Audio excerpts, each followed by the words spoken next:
What is up, guys? It's Norzza here, and I'm bringing you my part 2 for my Let's Build for Starlight Drive In. I thought I would start this one off basically the same way I did the last one, giving you all guys just a little bit of a quick tour, but to mix it up I decided to do this one at night, so you can sort of see the lighting effects and the style that I was going for. So I've started to do a bit of the pathing and a little bit around the water in the center there, and I'll just pan up and you'll be able to see basically where I'm going to be staying. So this giant thing that I've built on top of the building there is where I'm going to be staying.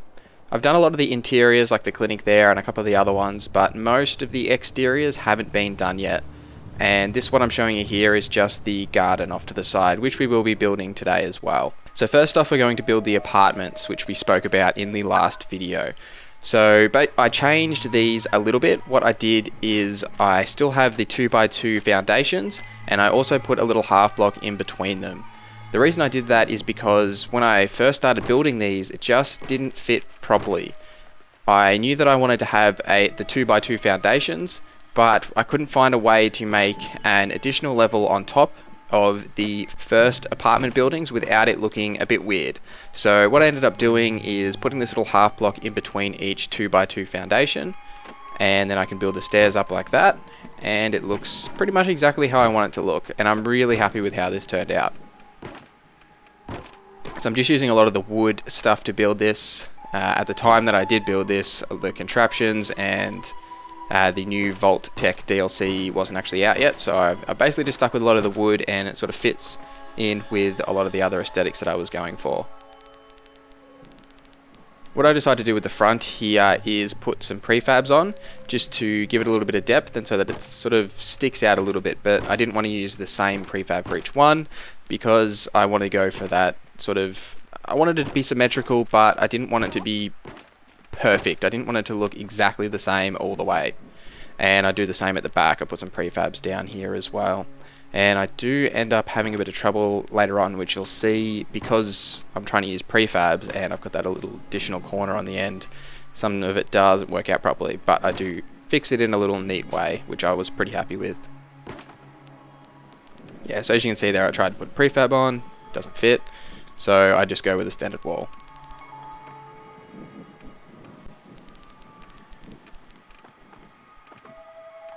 What I end up with is 3 apartments on the bottom and 3 apartments on the top. Now that's only going to be maybe for about 6 settlers. I wasn't really sure how many I was going to have. 6 sounded okay, and then I do end up putting the bus on top of the building off to the corner there, which makes an additional person, so that's 6. And then I've got the barracks off to the corner way back at the start of the settlement, which I will be using for a couple of people as well. So I should be able to get a nice group of settlers in this place, and I'm pretty happy with how it's all going.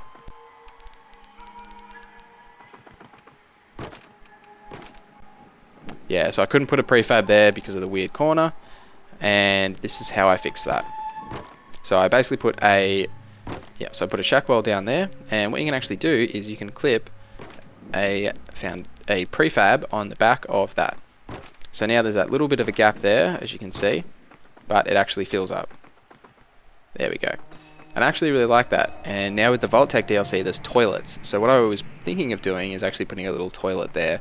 So it sort of looks like they have a little bathroom off to the corner, and there's a sink and all that sort of stuff that I can put in there, so it'll look nice, I reckon. And I do the same with this one here as well, except I have the prefab in the corner. So this apartment is a little bit bigger than the other ones.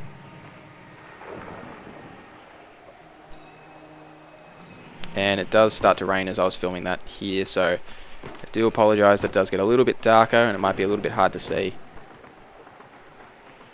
Yeah, there we go. So I'm really happy with how that looks. It's symmetrical enough that I'm happy with how it looks, but it's also going for that same style that I wanted.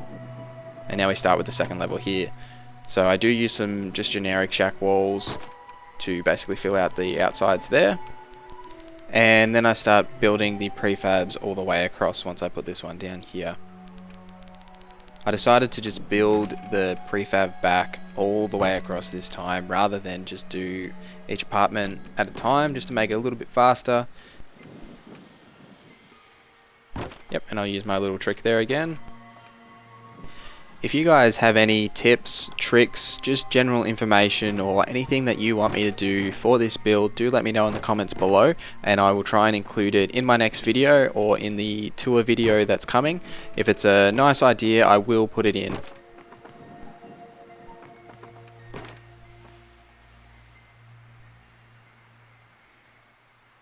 Yep, there we go. So that's basically how I wanted it to sit. And I wasn't able to get in that middle section here, I wasn't able to get that to snap properly, but I do place that little corner down. It does look alright. It's not perfect, but it's okay. I'm pretty happy with it. And then I build these basically the same way that I built the bottom floor with using prefabs. I wanted to use the ones that have sort of the half block on the bottom so that it sticks out a little bit, and it does add that little bit of a difference between the top and the bottom floor, and it also sort of looks like a balcony in a little weird way. So I like the way that looked. Yeah, there we go. Cool. So I'm really happy with that. And then I start with the roof. The roof I wasn't 100% happy with. I just went with some shack roofs. I wasn't too fussed about it though, because I'm not actually going to be staying in this building and I won't really be in here very often. I mostly just want to make sure that the front and the insides look okay, so it doesn't matter too much to me. One thing that I wasn't happy with is the gaps in between the stairs. Wasn't really sure how I was going to combat that, but I believe I do just end up leaving it there because it doesn't bother me too much, and I don't really care too much whether the settlers enjoy their housing arrangements and whether they get wet when they're walking up the stairs. So now next, what I do is I put this bus on top of this building here, which I spoke about before. So I put some stairs up to the side there, and then I try and line up the bus with the stairs. Doesn't line up perfectly once I do put it down, but it's close enough that I'm pretty happy with it. And it makes that building look so much better. It doesn't have such a flat roof. And it's a nice little apartment up there. There we go, that looks nice. Cool. Next, what we move on to is beginning my own place on top of this building here. And what I wanted to do is basically have a winding staircase around the outside. At this stage, the elevators from Contraptions DLC weren't in the game, so I couldn't really use them. But I don't know if I will use an elevator. I might maybe fit one on the back somewhere, but I'm not really sure exactly how I'll do it. I do like how the stairs end up looking, so I was pretty happy with just having that there. I wasn't really sure how big I wanted to have it, or exactly how it was going to look. I just knew that I wanted to have my own place on top of this building here, so I can overlook the entire settlement, and I can basically say, look at me, I am the boss of this place. And I suppose it's a little bit similar to the mayor in Diamond City, how he is above everyone. That's sort of what I was going for in a way, and I wanted to be able to have perfect sight lines of everything around. I wanted to be able to see in all directions, know exactly what's going on at any time, and basically just be a boss. I did have a lot of trouble with the walls going around this building, but it turns out not too bad, and I'm not overly fussed with it, so it'll be okay. Yeah, I think this is the one that I have heaps of trouble with, and I'm pretty sure I just put a little half wall in there. Yeah, there we go. It's not perfect, but it'll do.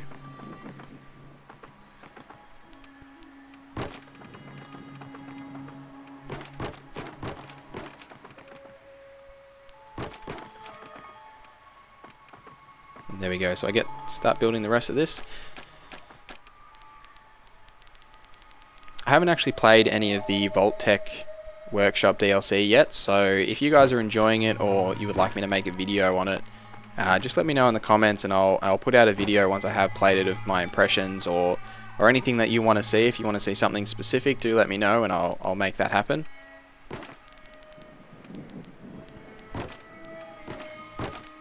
So here is where I start putting down the prefabs with the half wall so that I can see out into the settlement, and I do that all the way around for the most part because I want to be able to see exactly what's going on. Unfortunately, there isn't a prefab for the corner that has that little half wall, so I had to use the full prefabs, but that's not too bad. I don't really mind too much.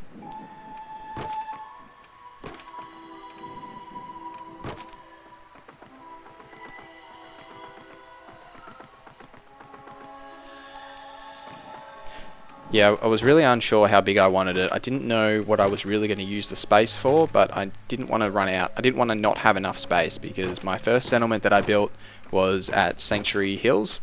And when I built that settlement, I built a nice place for the settlers. I built a bar for them, a nice little shop, everything sort of like that. But the house that I built for myself was not enough space. It was small. I had all the workshops in there so that I could do all the building and crafting that I wanted to do, but there wasn't really enough room for anything other than that. I had a little bit of a setup in the corner of just like some chairs and stuff and a little bed that I could sleep in, but that was really it. And I didn't want to have that same issue because I was never really happy with it, and I didn't want to have the same problem in this place that I've spent hours building. I didn't want to not be happy with what I was presented myself with, basically. In this corner here, I did have a lot of trouble actually getting a wall to place next to the stairs that I built.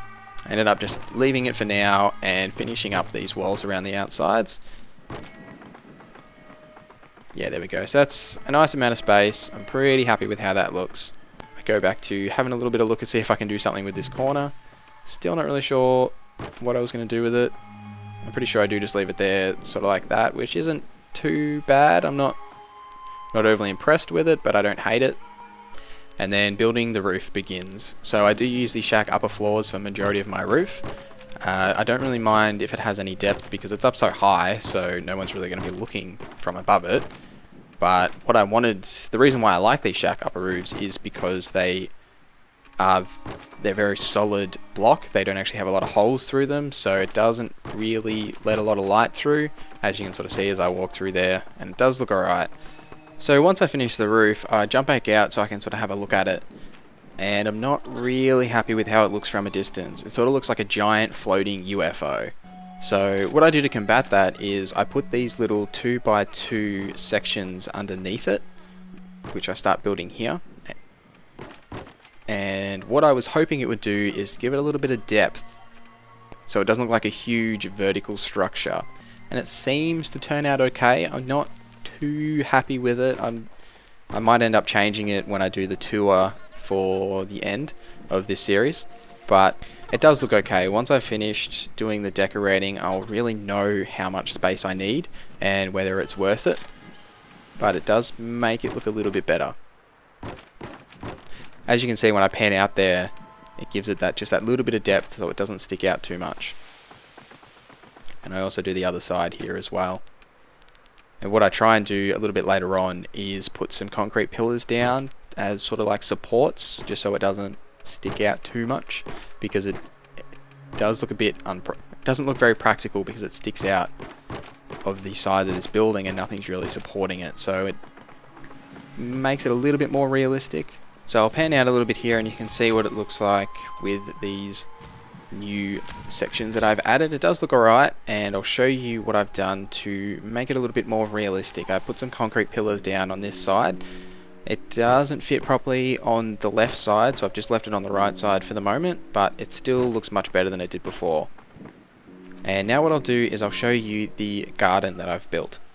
So what I wanted to go for here is just a little section way off to the back, which is pretty well hidden, so it's not very obvious. And I do a similar thing to what I did with the apartment. So I put down some foundations, put a little half block in between there. But what I end up doing is using these new blocks that came with Far Harbor, just to make it a little bit different, a little bit more unique, and just so I don't get too repetitive using the same stuff all the time. Yeah, that's right, I end up moving it over so it's not too close to the apartment that I've just built.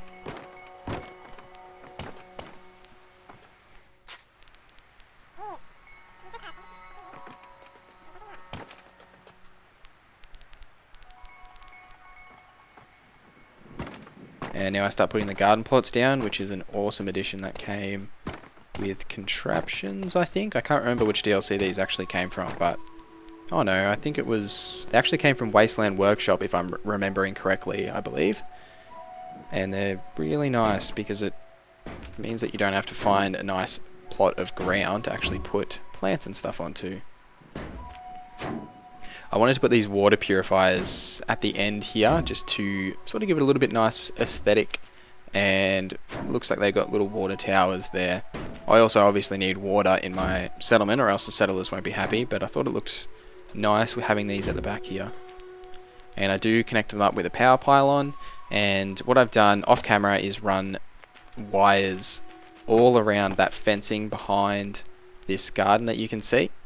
I won't actually show you that because it's incredibly boring, me just placing wires all over the place. But what it does is it allows me to have one central location, which I've hidden very nicely, that has a fusion core generator in there.